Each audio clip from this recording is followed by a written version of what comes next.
What is going on, guys? Sumi here with Dogcast, and today I'm going to be talking about why you should not get a working dog breed when you're in your 20s. Yes, there are people out there that have working dog breeds, and they're in their 20s, and they take care of them, and they're, wonderful dog owners. Look, I get that, but that is far and few. The majority of people that get dogs, like Dobermans, like Rottweilers, like King Corsos, like German Shepherds, like Belgian Malinois, so on and so forth, they can't control them. And I don't care if you had a dog before or that you had a really well-behaved German Shepherd in your life. Look, it doesn't matter.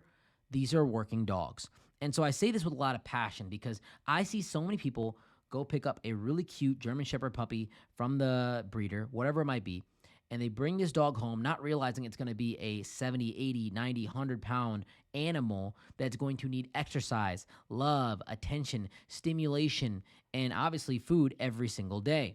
So let me just start off in the first category and talk about the financial aspect of taking care of a dog. Look, if you don't have time for a part-time job, where you have to work 20, 30 hours a week, do not get a dog. I see so many people that are so busy in their career, pick up a dog and they just add it to their life. They think, oh, it's going to be wonderful. I'm going to have this dog. He's going to keep me company. I work so much anyway.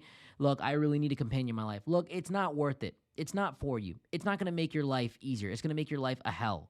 If you get a dog and you don't have time for a part-time job, guess what? You're not going to have time to take care of the dog because having a dog is literally like having a baby, especially when they're puppies. See, people get upset with me when I tell them I'm not typically fond of puppies, and it's because I've been around a lot of puppies. Puppies eat, they poop, they cry, and they need attention. Puppies are not easy to take care of. They're just like babies. They are babies for dogs, essentially. So at the end of the day, when you get a puppy, it's going to require your attention pretty much all the time.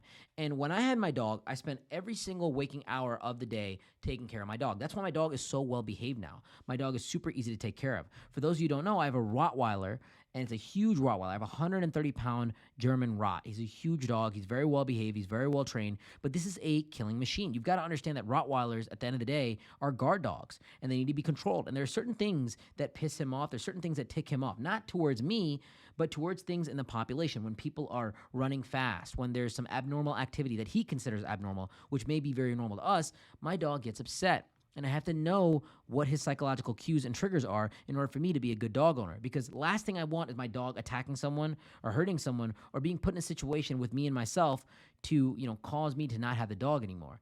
So as a responsible dog owner, I have to make sure that I know everything that's going on in my dog's mind and I understand the psychology of the dog, and I have to train the dog from a young age to understand the world around him. So when he's a puppy, he needs to have a lot of attention. And a lot of people just don't really understand that having a dog requires you to give a lot of attention. So if you don't have time to give to this dog, I'm talking like 4 or 5 hours a day when they're a puppy, don't have a dog. And some of you might be like, oh, this is kind of overboard. I had a dog and I gave him 2 hours a day and he was fine, whatever it might be. Like, good for you. But I'm not trying to have some ABC 1, 2, 3 dog. My dog follows me without the leash everywhere I go. He listens to me every time I say something. And it's not necessarily about the submissive nature of it. He just trusts me. He knows what I'm telling him is going to allow him to live a safe and secure life. So he listens to me blindly. That's the way a dog should be trained. A dog should listen to you and trust you and really take your direction as something that he should do without asking questions first. So when you get these working breeds, they're very, very stubborn a lot of times, and they're not going to listen to you unless you have built up a lot of trust, a lot of practice, a lot of activity with that dog in terms of training, in terms of reinforcing what he needs to do. So when you get a dog like this, you need to have the time once again. Number 2, let me talk about this. You need to have money to take care of a dog like this. I feed my dog very high quality food. My dog food costs me, $400, $500 a month. Now, I'm not saying that you need to go Mr. Gourmet Chef on a dog, but I'm telling you, in order for your dog to live long and to live a healthy life, which I'm sure all of you want, you need to be feeding him quality food. Not kibble from ABC Pet Store around the corner that's $30 a bag for a 30-pound bag. It's not good for your dog. You need to be getting high-quality food and feeding them high-quality ingredients for them to have a high-quality diet and to live a high-quality life. Dogs require nutrition. And I think a lot of times people feed their dog the same garbage every single day, and they expect their dog to live a very happy and healthy life. And that's the biggest problem. Nutrition is 70% of it. You have to be feeding your dog a balanced diet. You have to be feeding your dog a good diet. And I'm not here to talk about what dog food or what diet you should be feeding your dog because there's so many schools of thoughts on this, and a lot of them, do the job. But at the end of the day, you have to be spending money to take care of a dog. Not only in the food, but also for the bones, because bones are good for a dog. They're good for their teeth. And just for stimulation in general. Now, you don't have to buy your dog 100 toys, but you have to make sure that they have something that they can play with and that they can be stimulated with. So it's very, very important that you're spending money on your dog. That's just the first part of this, right? When we really go into it, You're going to have to spend money on your dog if you're traveling a lot, if you're working a lot, if you're just not able to be there. I travel a lot for work. I have to spend a lot of money on dog sitters, on people that can take care of my dog because I care about my dog and I want someone to be attentive towards him. It's like having a 4-year-old, 5-year-old in the house at all times. And that's the best analogy I can give you. Dogs are literally like a 4-year-old or a 5-year-old in a lot of aspects. So I make sure that someone is there and available for my dog in case he needs to go walk, in case he needs to be fed, in case he needs anything. And yes, I can leave my dog alone at home for like 12 to 15 hours. Like he'll be fine. But I would rather have him be with someone because I love my dog. And that's what good dog owners do. It's not that I'm trying to baby the dog into having a ton of attention. It's because I care about my dog. And when I'm not with my dog, that's my world. That's all I have. And I got to make sure he's taken care of. The third thing is the mindset. These dogs require a really, really solid mindset. If you have a working breed dog, you can't just go in a lazy mindset thinking this dog is going to listen to you because you fed it, because you took care of it. These dogs are stubborn. They will not listen to you. They will challenge you. They will push because they're always trying to be the alpha, the dominant of the house. So you've got to make sure that you have money, like I said in number 2, for training the dog in the first place, getting proper training set up in place from a dog handler that knows what they're doing. Or if you're very qualified, look, you have to have the right mindset to be able to handle the dog. So when you're getting a dog like a German Shepherd or a Belgian Malinois, first and foremost, these dogs need to be worked. They need to have the exercise. You need to have the time to dedicate towards exercising them. Then, once they're more calm, once their energy is kind of run out, you need to be very, very strong and repetitive and reinforce your training with the dog every single day. This also takes time. It takes patience. It takes a lot of commitment from you. I think one of the biggest things I hate is when I see people say, oh, I have a roommate, he's going to help me take care of the dog. No, it's your dog. You need to take care of it. You need to do everything from brushing its teeth, from giving it a bath, from walking every day, from giving it food. And God forbid when that time comes, you need to be there financially to take care of the dog when the dog gets sick. I just had to spend over $5,000 the last week to take care of my mom's dog because my mom's dog had some problems. And this was a very, very large expense.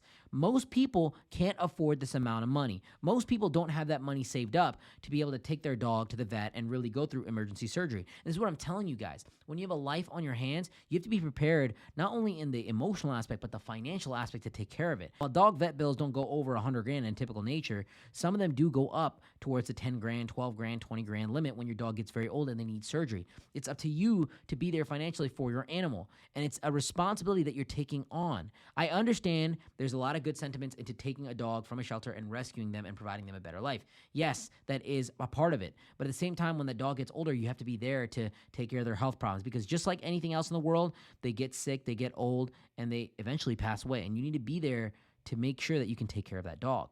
My biggest problem is this, and the reason I'm saying all this is because people in their 20s get dogs to look good on the Instagram, to go out and look cool in front of their friends. Oh yeah, I have a dog, he loves me, I love him, so on and so forth. But the reality is they don't have the time, the energy, the resources to dedicate towards taking care of this animal, and the animal gets neglected. And the animal becomes so attached to this person and it can't really get that person anymore. And it really becomes this toxic relationship where the dog is unable to really get the attention and the love and the care and the resources that it needs, and it starts acting up. The dog starts acting up. And then the owner's like, oh my God, this dog is crazy. I can't take care of it anymore. I love the dog, but I can't take care of it. And that dog ends up going to the pound. It ends up getting misdiagnosed as having some kind of behavioral problems. And in the worst and worst case of scenarios, that dog acts up to a degree where it has so much energy that it becomes aggressive, where it becomes unresponsive to any training. And it starts becoming a problem. And that's the biggest thing I see with working dog breeds. They get this label of being very aggressive. And it's not that these dogs are intrinsically born with being aggressive. They just have a lot of energy. They want to work. They want to please. And when you have a dog that wants to work and that has a lot of energy and it doesn't get that out, it becomes frustrated and it becomes aggressive and it becomes reluctant to really engage in peaceful behavior because it wants to get its energy out at all times. And that's where these dogs really get that rep of being very aggressive. They're very trigger friendly. They want to bite everyone. It's not necessarily true. My Rottweiler is the nicest dog out there, but at the same time, he can be a loaded gun if he's not getting his exercise, if he's not getting his energy out. And he knows that we have a schedule every single day with a lot of structure, that I take him out at this time, that I feed him at this time. He knows when I get up. He knows my work schedule. He understands my life, and he knows to a T when he's getting fed, what he's doing. And because he has structure, he's the best dog ever. He's much better behaved than these small Chihuahuas that are constantly trying to attack everybody around them, to these giant Mastiffs that are just sitting around at home. He knows everything he has to do, and it's because I provide him structure. The biggest thing I'll tell you right now between all of this, if you read between the lines of what I'm saying, People in their 20s don't have a lot of structure. They don't even know what they're doing in their life. Most of you in your 20s aren't financially stable. You don't know what's going on in your relationships. You don't know what's going on in your business. You don't have your own life together. So how can you expect to take care of another life when you don't have yours together? And you can jump onto this noble philosophy of like, we'll figure it out together. But that's not realistically what needs to happen. You need to make sure that you can take care of yourself before you take care of another life.